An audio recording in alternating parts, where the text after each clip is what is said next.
오늘도 새벽 예배를 드리게 하신 하나님께 감사와 찬송과 영광을 올려드립니다. 우리 다 함께 사도신경으로 신앙 고백하신 후에 찬송가 303장을 부르신 후에 에레미야서 26장의 말씀을 읽으신 다음 오늘 말씀을 듣도록 하겠습니다.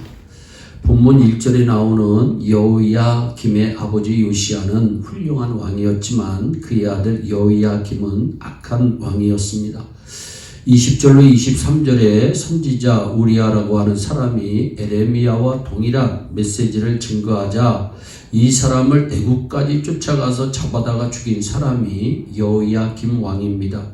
이처럼 선지자 죽이기를 두려워하지 않았습니다. 그런데 1절에 여호야김의 죽이 초임을 말씀하고 있어요. 다스리기 시작한 때다.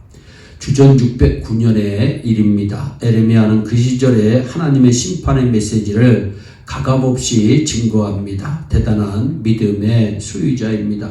에레미야가 증거한 메시지가 6절에 나옵니다. 내가 이 집을 실로같이 되게 하고 이 성을 세계 열방의 저주거리가 되게 하리라.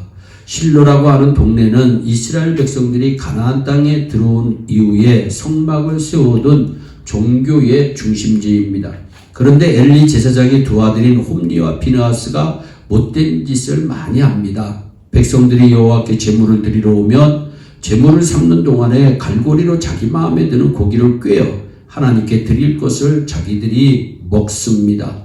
그리고 성막 안에서 수종드는 여인들을 마구 건드리는 악행까지 저지릅니다. 그러자 하나님께서 이스라엘의 서쪽 해안에 있는 블레셋이라는 나라를 일으켜 전쟁이 나게 합니다. 이스라엘을 하나님께서 징계하시는 전쟁에 절대 이길 수가 없습니다. 그래서 홈리와 비느하스가 우리가 여호와 하나님의 언약궤를 성막에 들고 오자. 그러면 하나님의 언약궤가 우리에게 있으니까 하나님이 우리 편이 되어 주시고 전쟁에서 이길 게 아니겠느냐 해서 블레셋과의 전쟁인 에베네셀 전쟁에서 이 법궤를 들고 나갑니다.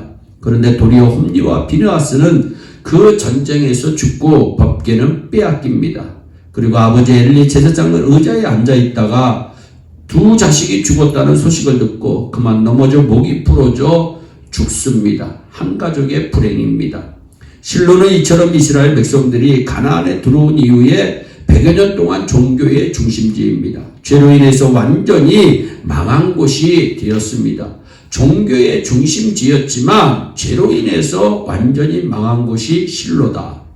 법궤가 있었음에도 불구하고 완전히 망합니다. 이처럼 에레미야는 예루살렘에 아무리 하나님의 성전이 있고 법궤가 있다 할지라도 성막이 있고 법궤가 있었던 실로가 망한 것처럼 예루살렘도 망할 것이라고 예언합니다. 제사장들과 선지자들이 에레미야의 증거를 듣고 그를 죽이기로 결심합니다.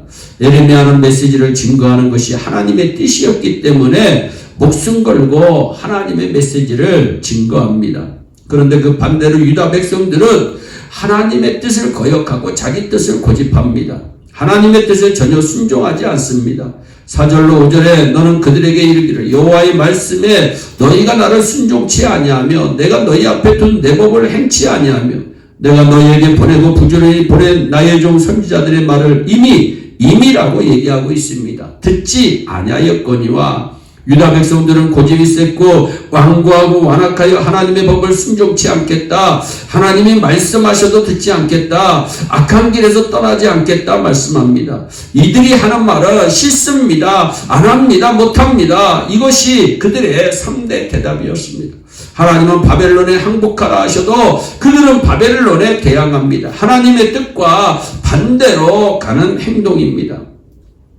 고집된 의지를 꺾으시는 하나님의 방법에는 언제나 두 가지 방법이 있습니다. 하나는 외적인 방법이고 다른 하나는 내적인 방법입니다. 외적인 방법은 하나님께서 우리를 고통스럽게 해 그 고통을 못 이겨서 하나님 앞에 나오게 하는 방법입니다.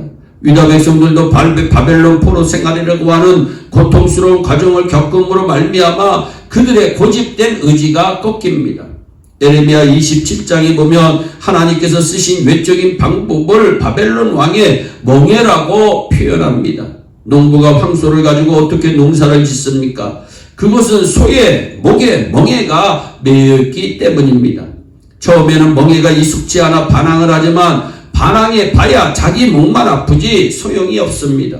반항을 해도 결국은 자기만 아프고 괴로우니 견딜 수가 없어서 결국 순종하게 되는 것입니다. 그 멍에가 곧 하나님의 은혜입니다. 내적인 방법도 하나님께서 쓰십니다. 성령님께서 우리 영혼 안에서 역사하시는 은혜입니다. 성령님이 우리 안에서 우리의 완악한 고집을 꺾고 부드러운 마음을 주어 하나님의 뜻에 순종하도록 만드십니다. 에스겔서 11장 19절로 20절에 내가 그들에게 일치한 마음을 주고 그 속에 새 신을 주며 그 몸에서 굳은 마음을 지하고 부드러운 마음을 주어서 하나님의 말씀을 쫓게 하고 그들은 내 백성이 되고 나는 그들의 하나님이 되리라 분명히 말씀합니다. 하나님께서는 우리를 멍에로 이끄시고 성령으로 역사하시는 하나님이심을 믿으시기를 바랍니다. 그러면 완악한 의지를 꺾기 위해서 바벨론 포로라고 하는 멍에를 맨 유다 백성들은 어떻게 해야 됩니까? 멍에 맨 자의 자세가 어때야 하느냐 말입니다.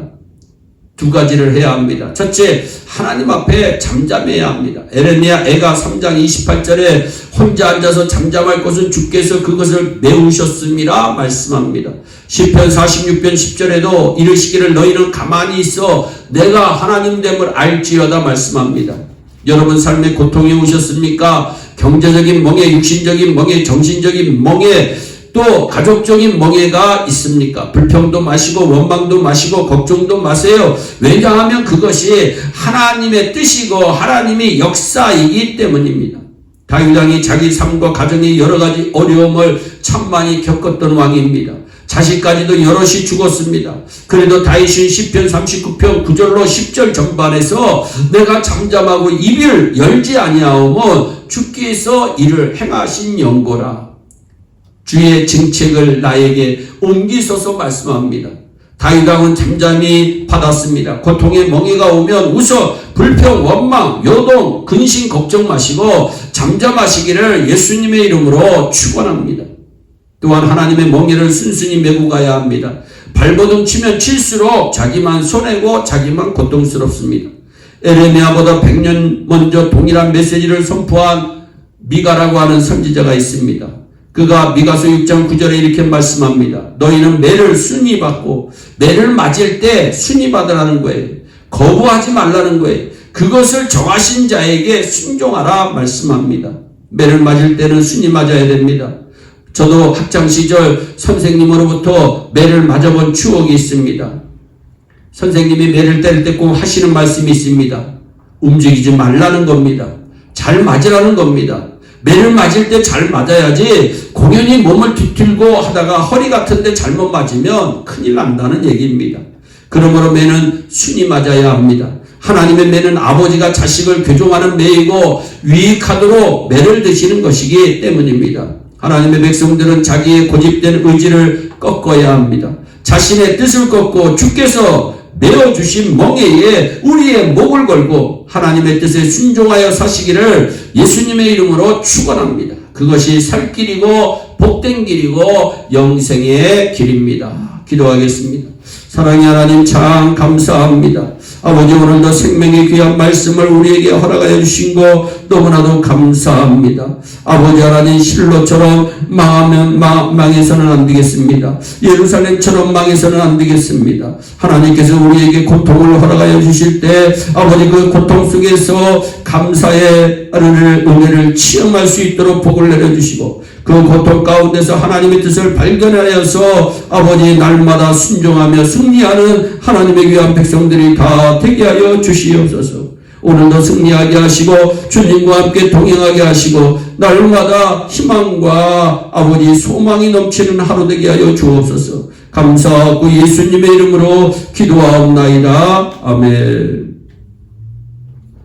우리 다 함께 주기도문으로 예배를 마치시고 각자 개인 기도하신 후에 오늘도 주 안에서 승리하는 복된 하루 되시기를 바랍니다. 감사합니다.